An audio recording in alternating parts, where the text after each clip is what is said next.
things. I want people to understand that it's not made necessarily for bad. When it's mixed with certain things, it becomes bad. And that's what's taking place in Mexico. And we've got it down to a much lower number, not satisfactory, but it will be satisfactory soon. In May, we executed the largest fentanyl bust in the history of the U.S., seizing 3 million fentanyl pills all at one time. Think of that, 3 million pills. It's amounted to billions of dollars worth of drugs. And last month we seized another 1.7 million fentanyl pills in the state of Colorado, the poorly run state of Colorado, with a governor who's incompetent. And frankly, with a governor that won't allow our wonderful Tina to come out of a jail, in a high-intensity jail, because she caught people cheating on an election, and they said she was cheating. She wasn't cheating. She went over, she looked at one of the election scams going on, and because she did that, they put her in jail for 9 years. The governor of Colorado is a weak and a pathetic man who was run by Tren de Aragua, the criminals from Venezuela, took over sections of Colorado, and he was afraid to do anything. But he puts Tina in jail for 9 years because she caught people cheating. And when she walked over and got involved in it, they said she was cheating. She wasn't cheating. She caught people cheating on the election, 2020, along with a lot of other people that cheated on that election. You'll see that coming out more and more. But there's no doubt that America's adversaries are trafficking fentanyl into the United States, in part because they want to kill Americans. If this were a war, that would be one of the worst wars. I believe they killed, over the last 5 or 6 years, per year, 200 to 300,000 people. You hear about 100,000, which is a lot of people, but the number's much higher than that. That's been proven. And they've destroyed a lot of families. Because when they lose a child, or even if their child is heavily addicted, you lose that family. The family will never be the same. That's why today I'm taking one more step to protect Americans from the scourge of deadly fentanyl flooding into our country. With this historic executive order I will sign today, we're formally classifying fentanyl as a weapon of mass destruction, which is what it is. No bomb does what this is doing. 200 to 300,000 people die every year that we know of. So we're formally classifying fentanyl as a weapon of mass destruction. But before I sign the fentanyl order, we will pin these great service members with their medals. And here today are the first 13 warriors who will receive the Mexican Border Defense Medal, which is a big deal. First, I'd like to ask Secretary Hegseth and Chairman Kane to say a few words. I'd like to have Tom Homan come up, please, if you would, say a few words. And I want to thank all of the people, Pam and everybody, Stephen Miller, the great Stephen Miller, what a job he's doing, for being here. Thank you both. Appreciate it very much. We have so many great people here. But I do want to ask Tom to say a few words also. So, Pete, why don't you start it off, please? Thank you. Mr. President, thank you. I would echo what you said. This has been a team effort from the beginning. Tom Homan, Terry Cole, Stephen Miller, Pam Bondi, Christy Nome, Customs and Border Patrol, Protection. It has been one team, one mission to get 100% operational control of the southern border. You want to talk about America First, peace through strength and common sense? It all manifests in one basic phrase down there. Border security is national security. And we had the task of 100% control, and because of these men and women back here, we've achieved that. Nobody is crossing the southern border. And I want to give a big shout out to our Northern Command, General Guillot. From day one, our department didn't look at the border this way before you. Joe Biden allowed an invasion of this country. Tens of millions of people, drugs, gangs, violence, and the military jumped to it on day one with our partners. Ultimately, it was incredible Americans. There's 13 up here with us today. They all represent about 2,000 people who've served at the border so far. So 25,000 Americans qualify for this Mexican National Defense Border Medal that we're announcing today. And what's cool about this medal, it was actually first given out in 1918. So we're reviving an old medal that existed, was given to men and women who defended the southern border. We found out about it. We used the exact same foundry with the exact same imagery, same color, same medal, same everything. So our men and women will be wearing that very same medal as Americans 100 years before who were asked to defend the sovereignty of our country. President Trump was elected to do that. You have done that, Mr. President. We're proud of this mission. We're proud to defend the American people. And pinning these medals on is an example of how important it is to us. So thank you, Mr. President. Appreciate it. Thank you. Well, Mr. President, Mr. Secretary, I want to echo your thanks and gratitude for the Joint Force. I also want to highlight General Gio, General Nauman, and Command Sergeant Major Johnson, but also leaders at every level that came together, not just in our Joint Force, but in the interagency. And I want to specifically highlight our Border Patrol teammates and our Office of Air and Marine teammates, who, when I went down to the southern border and visited, were right there next to the Joint Force.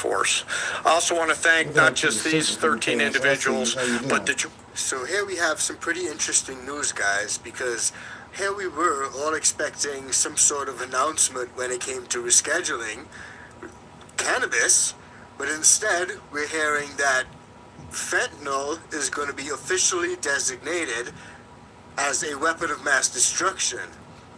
I mean, I did not expect that announcement today, because that sort of throws a spanner in the works, right? Big pharma, opioids, opiates, all of those. I mean, like, what? I'm really interested to find out the text of that executive order. But that being said, I do want to actually hop over to the chat and see what you guys have to say. I've seen some really interesting comments coming in from you guys. And of course, this is a live show. So if you want to get your comments in, drop them into the live chat and we will feature some of them on the show. So let's hop over to the live chat and see what some of you guys are saying. I've seen one coming in, which sums it up pretty well. Justin says government is worthless. What do you guys think about the fact that fentanyl was classed as a weapon of mass destruction when we're all here expecting some sort of rescheduling announcement? You know, and a great question comes in from Jimmy. You know, did he just say screw Big Pharma? Because when you think about it, Big Pharma loves the fentanyl. I mean, I don't know. This is really throwing a spanner in the works for a lot of folks. I'm really interested to find out what you guys think. Shout out to Pigeons. Pigeon says it's a distraction. Interesting. Shout out to P. I just added you as a mod over there, P. Now, we also got a few other comments coming in. Jimmy says gaslighting. Nico says who cares about fentanyl? Free cannabis for home grow. That's what I think a lot of folks were hoping for. Fentanyl never caused scromiting. I don't know. I'm not 100% sure about that. But we will dig into scromiting a little bit later on in the show. But I'm really interested to find out what the text of this executive order says, guys, because that will say a lot. It will actually shed a lot of light as to whether there's anything else that they may be discussing at any point in time. So let me know what you guys think. I'm really interested to find out what you guys think, because like I said, we were all here expecting an announcement when it comes to cannabis, to the good herb, rescheduling it from Schedule 1 to Schedule 3. Let's tap back in and see what's happening over there, because I think Tom Homan is speaking, and you guys know he had a real bee in his bonnet about fentanyl. No one suspected terrorists aren't just walking across that border. President Trump and this administration is saving thousands of lives every month. Hard stop. That's just a stone cold fact. I'm just proud to be a part of this. I work with Steve Miller every day. Steve Miller is one of the most brilliant people I've met in my entire life. President Trump brought together one hell of a team here, and the success proves we all working together, one team, one fight. We're not done yet. We're going to keep going, and I guarantee you we're going to continue saving thousands and thousands of lives. Secure border means strong national security. Secure border saves lives. Thank you. Thank you, Tim. Of course, you gotta run the border, right? We're not letting bullshit slide in from Mexico right now. Yeah, we have a good trade market with Mexico. If it's a legal product, it comes in. If not, it doesn't happen. And what we'll do is stay tuned, keep you guys updated throughout this entire thing. While we stay tuned with what's happening, we do want to discuss the rescheduling a bit more with you guys, because that was what everyone was expecting today. Everyone was expecting today that we're going to have an announcement when it comes to rescheduling. But instead, we had an announcement that fentanyl is officially designated a weapon of mass destruction, which is a complete catch-22, a complete reverse Uno, a complete bait and switch, a complete, I don't know what to call it. But the fact is, we got to remain cognizant that there was no official word from the White House that they were actually going to reschedule, or there was an executive order that was going to be signed. There was heavy speculation from top discussions that happened with executives, but there was no official announcement. You know, so that's pretty interesting. But let's listen in here and see what's happening right now.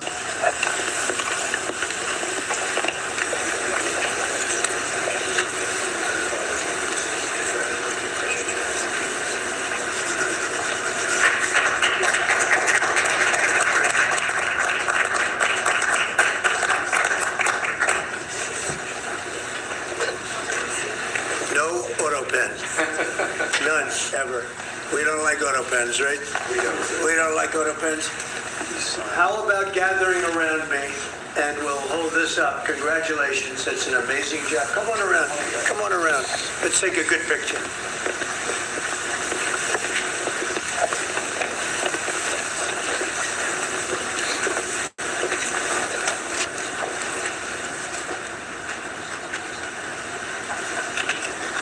Fantastic job, you guys. Fantastic job.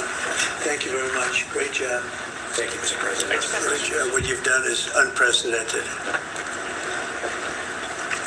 How about holding that up? You guys hold it up nicely. Hold it up. You deserve it more than me.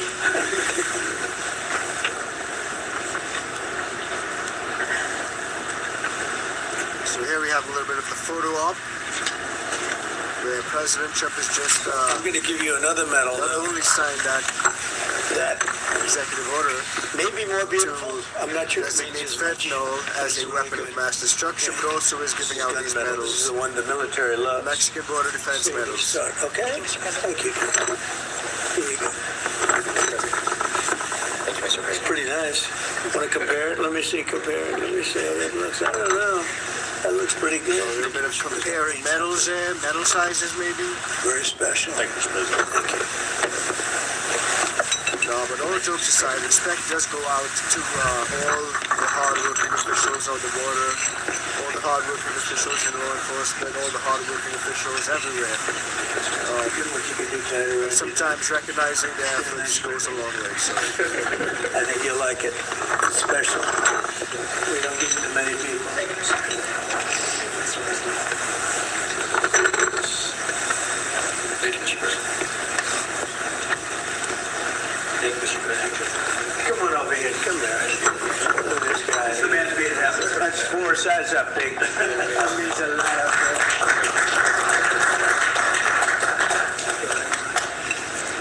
Hey, General, come on over here, even though you have one. I gave him one. No, this general right here, General Raising Cane. He's a great general. Thank you very much. Well, thank you very much, everybody. It's an honor. This is a fantastic moment. I haven't done this before.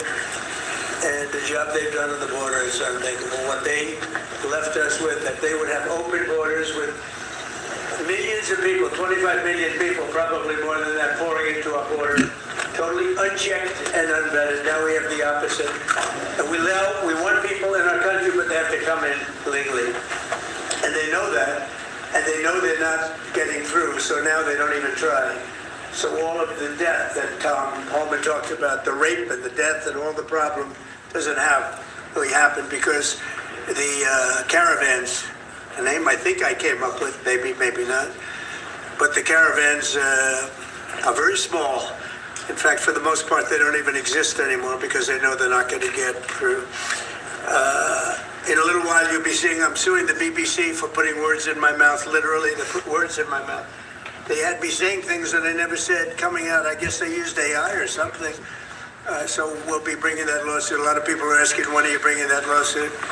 Even the media can't believe that one. They actually put terrible words. That was a crazy situation. January 6th. I would say that I that. didn't say. But, And the what about the beautiful executive words order when it comes to that I said. reclassification? Right? The beautiful words. Talking about patriotism and all of the good things that I said. They didn't say that, but they put terrible words. They actually have me speaking with words that I never said. And they got caught because I believe somebody at BBC said, this is so bad, it has to be reported. That's called fake news. So we'll be filing that suit probably this afternoon or tomorrow morning.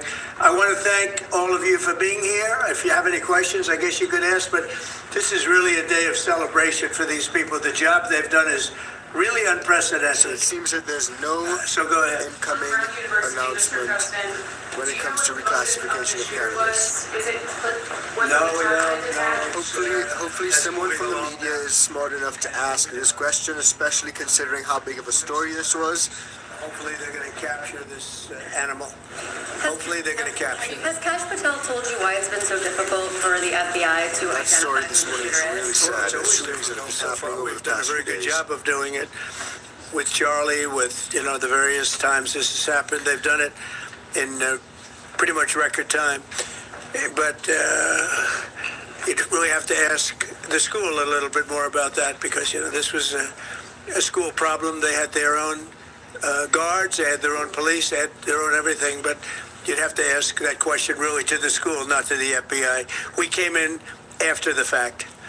And the FBI will do a good job, but they came in after the fact. Do you know if it was targeted, Mr. President? No, they don't know that yet, no. Sir, on the issue of drugs, is it accurate that you are considering an executive order to reclassify marijuana? We're considering that, yeah. Are you planning? Because a lot of people want to see it, reclassification, because it leads to tremendous amounts of research that can't be done unless you reclassify. So we are looking at that very strongly. Mr. President, Katie? is it true that the reports that you reviewed to the Israeli Prime Minister, So, that was pretty interesting. Prime Minister for the hit on the Hamas general true, and is Israel undermining your efforts? Okay, so that was pretty interesting, guys. The reporter asked a very valid question, which I'm really happy that he did ask, and it was point blank. Were you considering rescheduling via executive order today? And he said, yes, we were considering, and we're still considering. They're looking at it, which sounds pretty similar to what he said a few months back.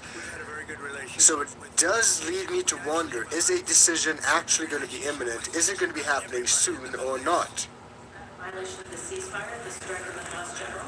We're going to have to see. We're looking into that. Yeah, we'll look into that. On the Syria ambush of Yeah. forces, do you still have confidence in the Syrian president? I do. I mean, this had nothing to do with him. This is a part of Syria that they really don't have much control over. And it was a surprise. He feels very badly about it. He's working on it. He's a strong man. And no, this had nothing to do with the Syrian government. This had to do with ISIS. What will they use as a response to it? As a response, they'll be hit hard. Yeah. Javier Negre, Real America's Voice on Español. First of all, thanks for honoring these Thank you. heroes. The communists have lost Chile. The pro-Trump candidate, José Antonio Caz, won the elections. Do you think this right-wing wave in the Spanish world is due to your influence? Well, we just had a good one in Honduras, as you know. Had a great election there. I endorsed somebody that was not leading, and he won the election. So it's pretty interesting, guys, that in this announcement that we had today, everyone was expecting that we would have some sort of announcement when it comes to rescheduling cannabis. Instead, we had an announcement that said fentanyl is to be designated as a weapon of mass destruction. But the reporter thankfully asked the question as to whether the Trump administration was considering reclassifying cannabis from Schedule 1 to Schedule 3, and he responded saying, yes, we're strongly looking at it. Now, again, this is a live show, so drop it in the chat, guys. Let me know what you guys think about what we've just heard. This is breaking news. This is live news. This is literally just happened seconds ago. We're going to tap back in a bit to see exactly what President Trump is saying, and if there are any more questions relating to cannabis. Let's tune in. Is that we do look at, and there are certain areas that we do share, and share power. And I'm open to that, please. Mr. President, a number of Republicans have denounced your statement on Truth Social after the murder of Rob Reiner. Do you stand by that post? Well, I wasn't a fan of his at all. He was a deranged person as far as Trump is concerned. He said he knew it was false. In fact, it's the exact opposite, that I was a friend of Russia, controlled by Russia. You know, it was the Russia hoax. He was one of the people behind it.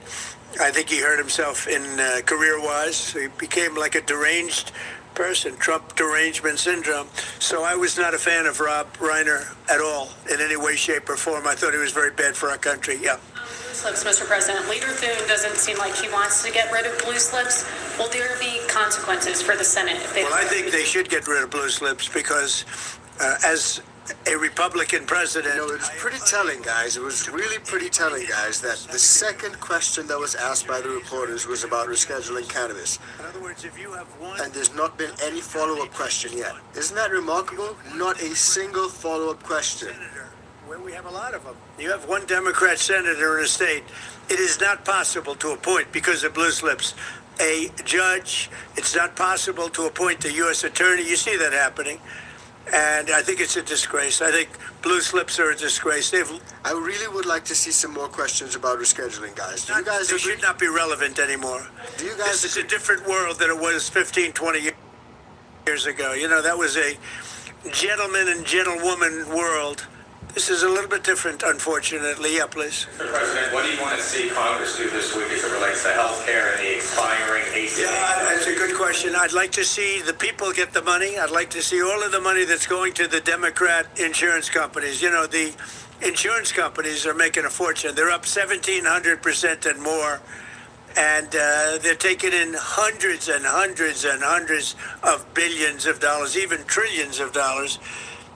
And Obamacare gives you terrible health care. Just so you understand, Obamacare, right from the beginning, for the benefit of the health insurance companies, they're making billions and billions of dollars. Their stock is through the roof.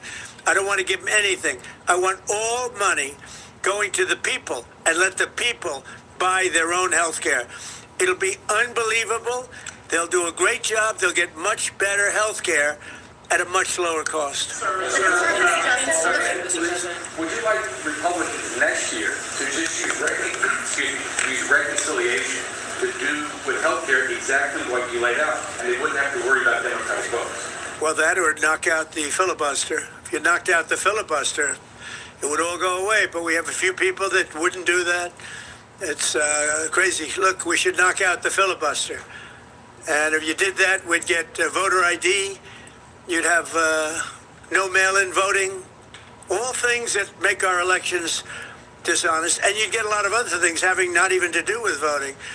But Republicans should knock out the filibuster, and we should approve a lot of things. You wouldn't have January 30th looming because, you know, you have the 30th of January looming. You know that, right? And if we knocked out the filibuster, it would be just a simple approval. But you have some Republicans, they're unable to explain why. You know, if you ask them why, they're unable to explain it. They cannot win the debate. But they should knock out the filibuster. And frankly, they should get rid of the blue slips too, yeah. Mr. President, the Democrats won Miami, where you won the election 1 year ago. Do you think it's because of the Hispanic media like Telemundo that are publishing fake news about the ICE operations? How do you plan to win back those votes for midterms? Yeah, well, I won that whole election. And, you know, it's interesting. When I'm not running, we don't do as well. And I'm going to try and get that changed for the midterms. But we did have a big win in Tennessee, as you know. Matt Van Epps had a big win in Tennessee against a very strong candidate, attractive candidate, who a lot of people thought would do very well, and Matt won by a lot, and I won Tennessee by a real lot. You know, we had a great election. We won every single swing state. We won the popular vote. We won everything. We're listening in to see if there are any more questions when it comes to cannabis or rescheduling, or even that order which we were hearing about, that fentanyl is to be designated a weapon of mass destruction. Now, in the meanwhile, let's hop over to the chat and see what you guys have to say about this, because again, this is all breaking news. This is hot off the press, and unfortunately, everyone was expecting some sort of announcement when it came to cannabis. It doesn't look like that's going to be the case today, anyway. We will stay tuned to see what's happening, of course. But for me, I really would like a descheduling announcement. That would be the cherry under the Christmas tree. Like, that would be fantastic. But I know that that's not actually going to happen. We have to take things one step at a time. And if rescheduling is the first step to full-on declassification of the good herb, then I will definitely take that. Now, shout out to all you guys. I've seen a lot of you guys talking about scrummeting. We're definitely going to get into scrummeting in a short bit. We're going to get into scrummeting in a bit. Reschedule has been rescheduled, says the 501. No announcement yet, WTF craps. No announcement just yet. We are listening in to see if there are any further questions that President Trump takes when it comes to rescheduling. They want to see it end, Katie. They want to see it end. They all. I want to see it end. They want to see it end.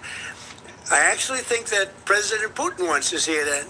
You know, I've had good talks. We've had good talks with Russia, and I think they'd like to get back to a more normal way of life. Mr. President, follow up there.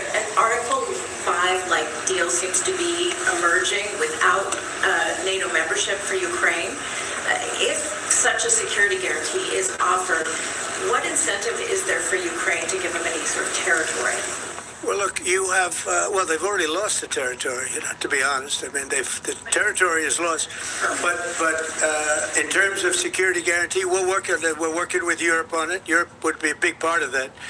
And we're working on the security guarantee so the war doesn't start up again. We don't want to have a war start up again. You know, as I said, with Thailand and Cambodia, two people I get along with great. And I dealt with them, and I called them, and I said, look, fellas, you got to relax. You got to take it easy. They lost. You know, they started the war again. I got it ended.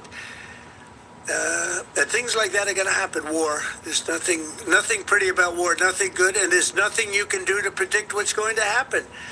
But I think we've made a lot of progress with respect to Russia and Ukraine. I hope. You know, last month, it was close to 27,000 soldiers were killed, mostly soldiers. But you know, I get these are all pertinent issues and really important issues that when reporters are faced with an opportunity to question the president about, they should.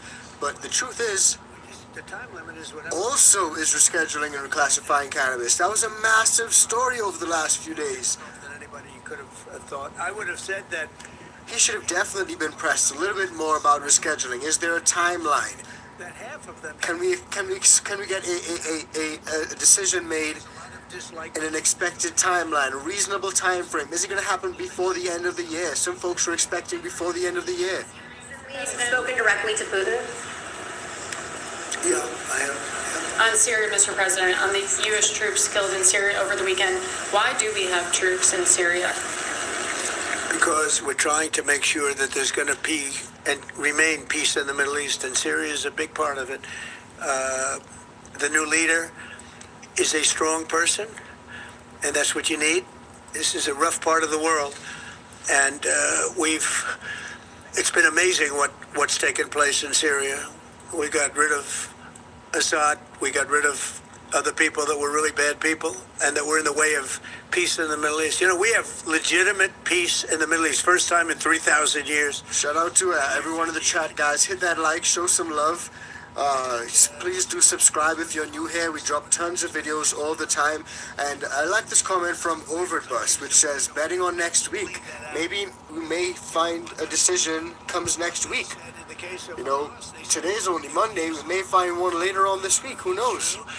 Hezbollah in Lebanon has been a problem. We'll see what happens there. But there is legitimate, large-scale peace in the Middle East. And if there weren't, we wouldn't have been able to make all of those deals that we've made with the various countries. They would have never been able to do that. If, for instance, if Iran, if we didn't, with that B-2 bomber right there on the desk, if we didn't, of which we just ordered a lot more of the newer version, totally stealth. They could not see it. They knew it was coming. They had no idea where it was. It was pretty amazing, actually.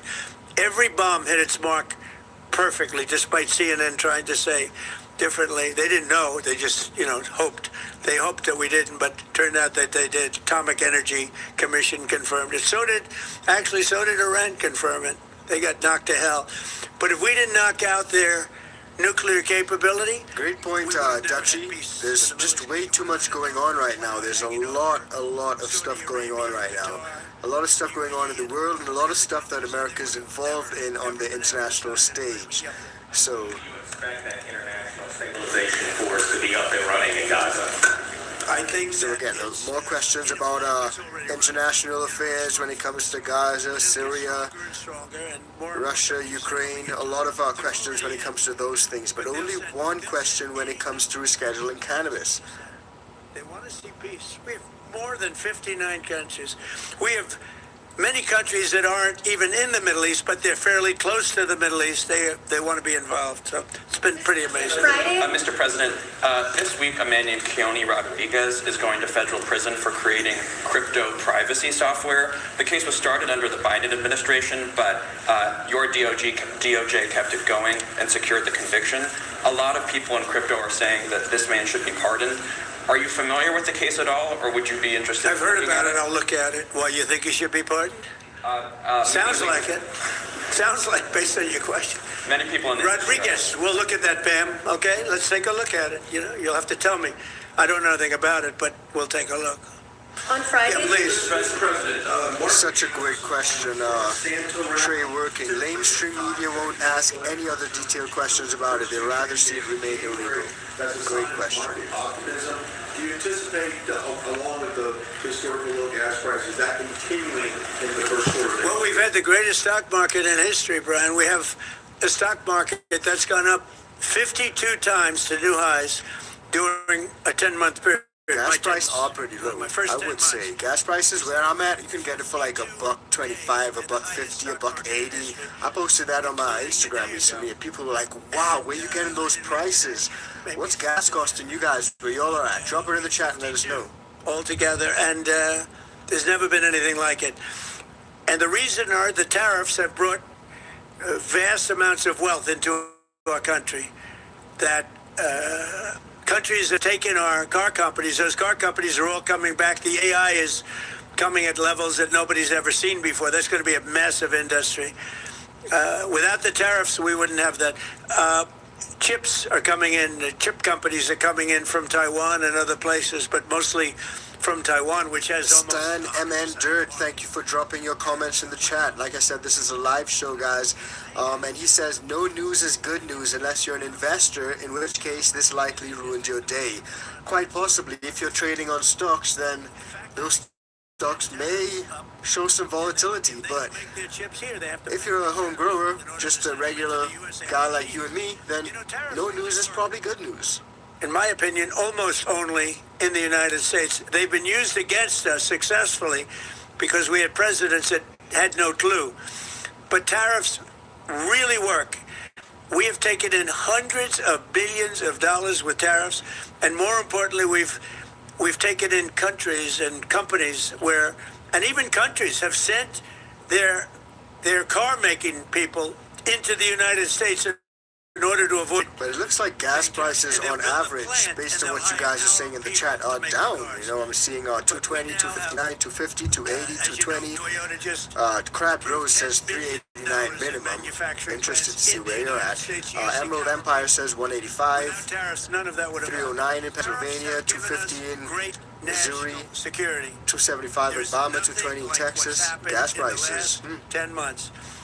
Tariffs have given us tremendous national security and tremendous wealth. Thank you all very much. Thank you. And it looks like that is it. Remarks, taking a lot of questions. It took a lot of questions. The whole White House event going close to 44 minutes.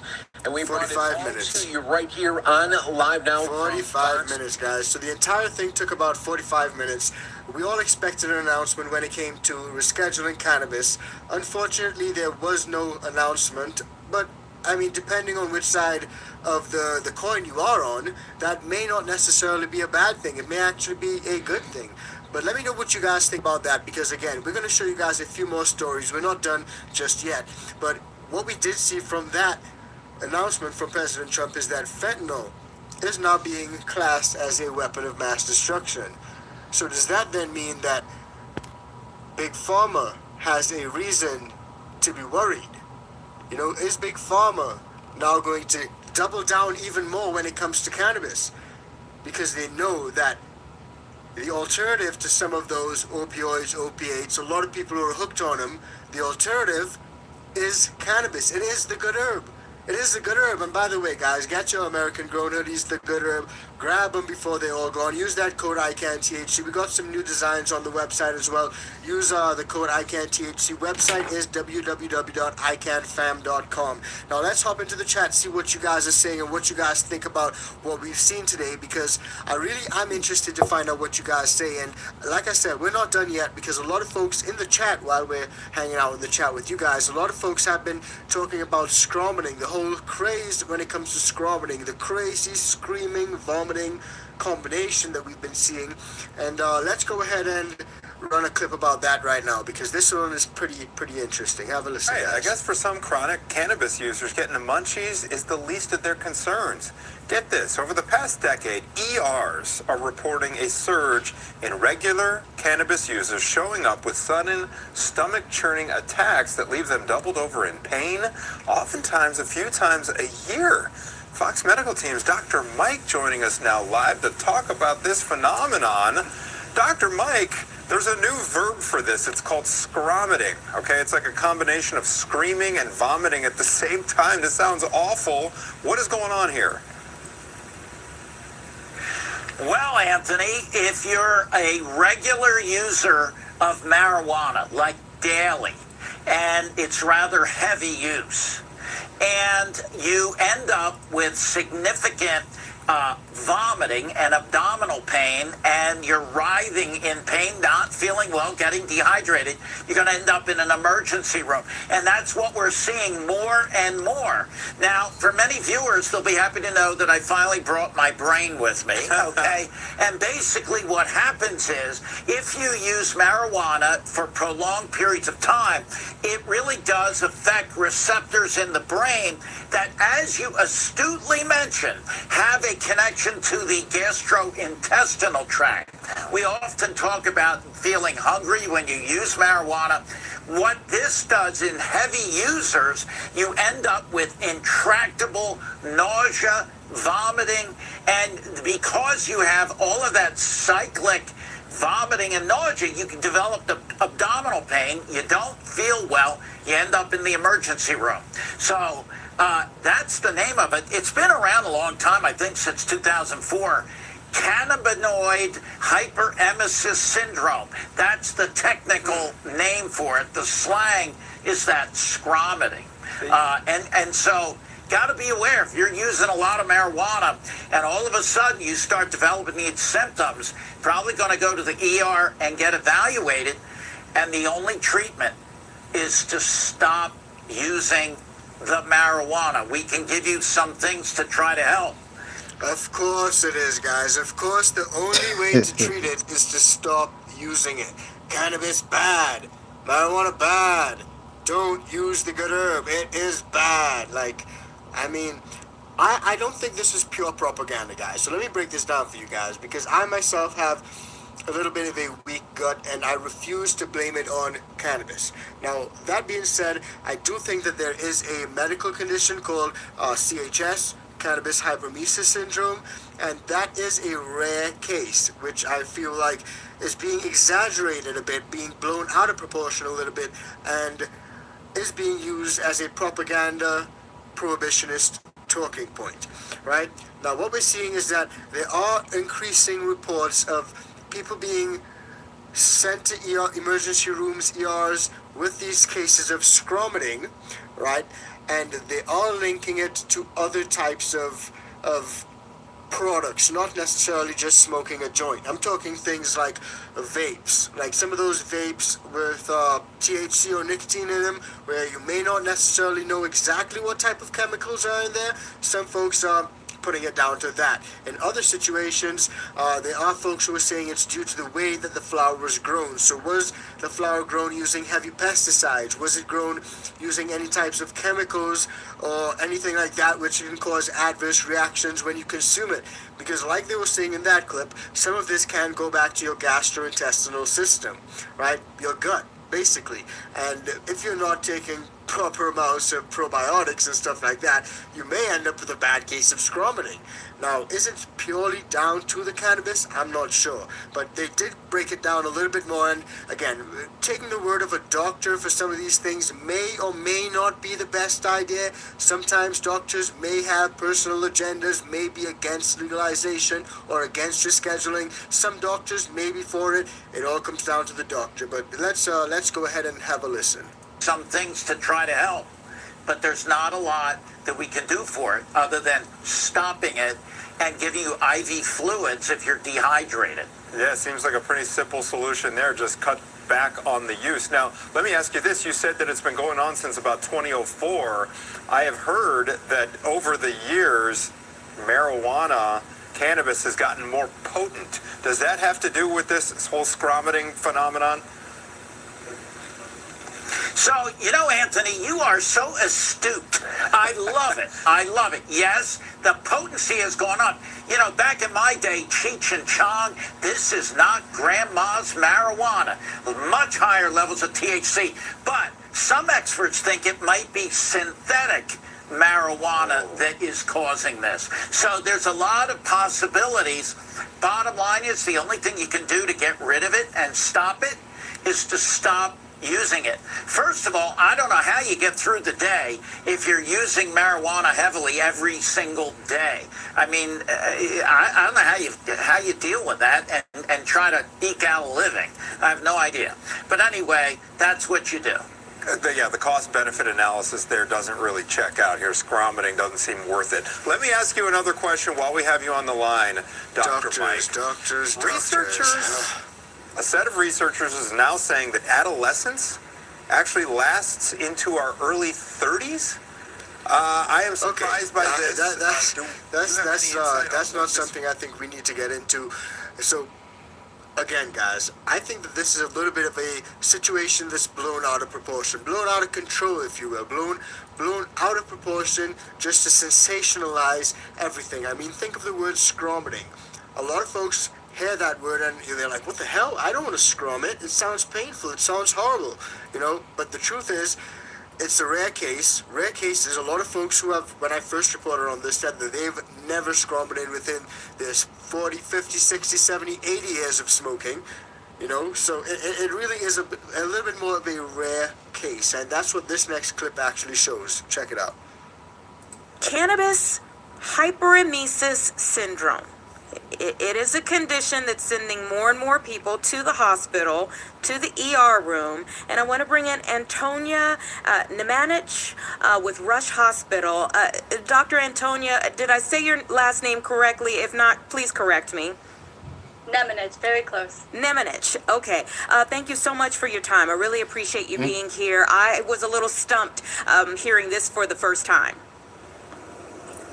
It's definitely a confusing condition. It's something that unfortunately we not only see a lot of, but we see a lot of the same patients that keep coming back with the same symptoms. So recurring that makes patients? it frustrating for patients and healthcare providers alike. Yeah, so social media has dubbed this condition scromiting. Why is it called scromiting?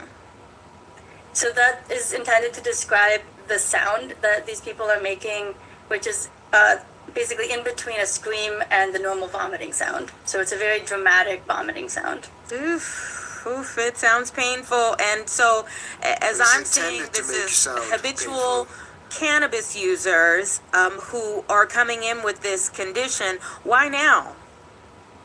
It's not a new thing. I mean, those of us that work in the emergency department have actually been seeing this for years, but it is increasing, and I think it is getting more attention now, which is great, because it is an important public health issue. And I think as there's more and more cannabis readily available and legal, and the potency of those cannabis products has been basically steadily increasing over the past decade plus, we are seeing more of it. It's one of those things that seems to be a dose-dependent phenomenon. Like a lot of things in toxicology, we say the dose makes the poison. And so the more potent something is and the more frequent someone is using it, the more likely they are to have these really unpleasant adverse effects. Wow. Is it something that's affecting more demographically? Like, are we seeing more young people? Is there like an average type of like who other than These like are the when I types say of questions chronic, I wish that some of those reporters dig into chronic, with President but Trump when it came to habitual rescheduling. Literally, guys. cannabis users, Ask more questions. is there some type of group that you're seeing more than anything? It's definitely young people, and I would characterize the majority of the people that we see as between the ages of 18 and 30. We definitely see some on the older side. I personally haven't taken care of any elderly people with, we sometimes call it cyclic vomiting as well, but cannabis hyperemesis syndrome. It's typically a problem of young adults, sometimes even teenagers, which I think is becoming a little bit more common. Yeah. And how concerning is this? I think it's very concerning. I think it takes its toll on the patient population as well as the healthcare system. I mean, the symptoms themselves are, they're not deadly symptoms unless they were to be, severely untreated, for a long period of time. But they're very, these patients come in with a lot of anguish. It's very distressing to patients. Wow. And it's something that's a little difficult to treat. It doesn't always respond to the typical anti-nausea medicines that we like to use. So what are the treatments then? Where do you end up going with Drips. this? I've had this happen to me So already. we start out with sort of a standard I don't think it was algorithm linked to for cannabis. vomiting, giving people things like ondansetron or Zofran, which you may have heard of, and then pretty quickly escalating to things like droperidol or haloperidol. And those are actually medications that were developed as antipsychotics, but the way that they work in the body, they have a pretty dramatic effect sometimes on this specific syndrome of cannabis hyperemesis. How would I know that this is scrommet versus like food poisoning or the flu? Yeah, you definitely don't initially know that, especially if it's a patient that you haven't met before. Good and question. that may not be forthcoming about the times that patterns. I've had issues with my gut, I personally found it really difficult to blame cannabis for it because there are other triggering factors which I believe may have caused my gut to flare up or go haywire or whatever. And usually it's alcohol. Alcohol is absolutely freaking horrible, guys. And usually it's just eating too much food. Eating too much food, too much sugary shit. Like, it's just horrible, So usually, if I smoke a ton of weed and I'm just, on a regular diet, I'm fine. But if I do anything extra, like I'm stuff myself out of a restaurant or something like that, then I find myself in trouble. Or if I just drink too much. And usually those are triggering conditions. So again, I don't personally put this down to the cannabis being the issue here. I do think that there may be other triggering conditions that some of these patients are not necessarily telling the doctors, or the doctors just refuse to put together and make sense out of. But let's hear what this doctor continues to symptoms say. that they've been having. And while we normally see this a lot with cannabis use, there is a syndrome called cyclic vomiting, which can happen regardless of substance use. But especially when patients are forthcoming about the cannabis use, it does really help to point us in a direction of how we can target the treatments a little bit more specifically. Yeah. And would it happen if someone had like strong cannabis the first time, or does it have to like build up in your system? What I've seen, it really is a phenomenon that happens with chronic heavy use. I think theoretically, someone could have a really severe vomiting reaction after their first use of cannabis, but we characterize that a little bit differently. We basically say that was a really significant adverse effect, but it wouldn't reach the syndromic nature of that, recurrent phenomenon where they're coming in multiple times with really difficult to treat symptoms. When people come in after a single use of strong cannabis or a cannabis overdose, they usually are much more easy to treat, and they respond with sort of entry-level treatments for the most part. Mm-hmm. I mean, what is maybe worst case scenario? So I wouldn't characterize it as the worst case scenario, but one sort of unfortunate effect is that often we're not able to turn these patients around, get control of their symptoms in the emergency department, and we end up having to admit them to the hospital. And so often these patients are spending a really significant proportion of their life in the hospital. And also a significant amount of money. And so I guess worst case This is scenario is that expensive. they never stop using the triggering substance and the symptoms never completely go away. And she said it there, triggering substance, guys. The triggering substance. They're assuming the triggering substance to be cannabis. But like in my experience, I've seen the triggering substance in fact be sugar, alcohol and eating too much food.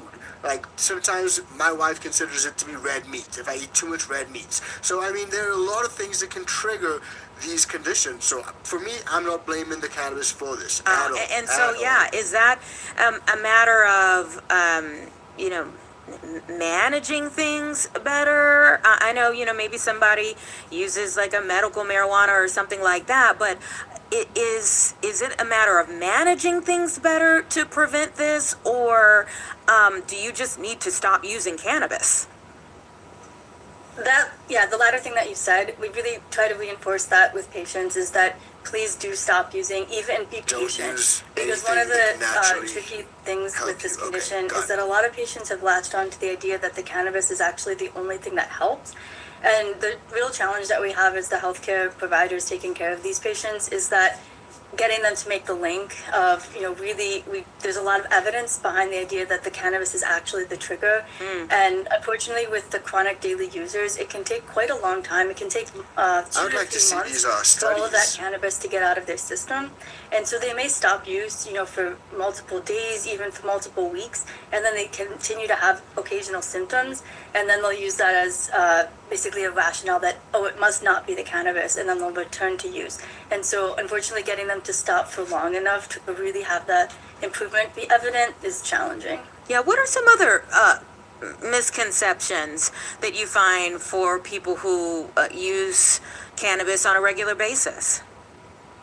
I mean, I think that's the main one, that it has certain health benefits. There, you know, it is used medicinally, but I think people will sometimes latch onto it as having benefits that it's been pretty clearly shown to not have in that specific individual. But because it's habit forming, and they, you know, rely on it to relax or to have other positive effects in that person, it can be really difficult for them to, you know, find it in themselves to stop, or to sort of seek help for that, or recognize that it's a problem. We see a lot of people that use cannabis daily without these symptoms, but the challenge comes when they are clearly having these really tangible adverse effects, getting them to make that connection and ultimately stop using. Yeah, and just maybe on a final note, you mentioned seeking help. Guys, what are some of the resources out there for people to, you know, get to a better place? Yeah, so we were talking a little about young people, and there is a clinic specifically dedicated to addiction medicine for youth at Lurie Children's Hospital. They treat patients, you know, teenagers up to the age of 18. And then my colleagues and I at Rush University Medical Center do have a clinic dedicated to addiction medicine that's open to the general public. And cannabis use disorder is definitely one of the things that we treat. Well, thank you so much for what you do to help people, and for taking the time to... Oh, man, I love you guys in the chat. I gotta say, shout out to everyone who hung out with us for today's show. It was fantastic, and just seeing what you guys have done throughout the entire show, interacting with us, dropping your thoughts, your comments, and everything. It was really a great thing to see, and I'm really, really happy that even though we did not get the announcement that a lot of people expected us to get, which is President Trump rescheduling the good herb from Schedule 1 to Schedule 3, we did get a slightly different announcement, which did relate to fentanyl being classed as a weapon of mass destruction. So again, we're going to keep staying tuned with this entire story, this entire thing, to see what happens, see how it goes, and of course progress. We'll update you guys as it all progresses, but let me know what you guys think. Smash that like on today's video. Again, thank you guys.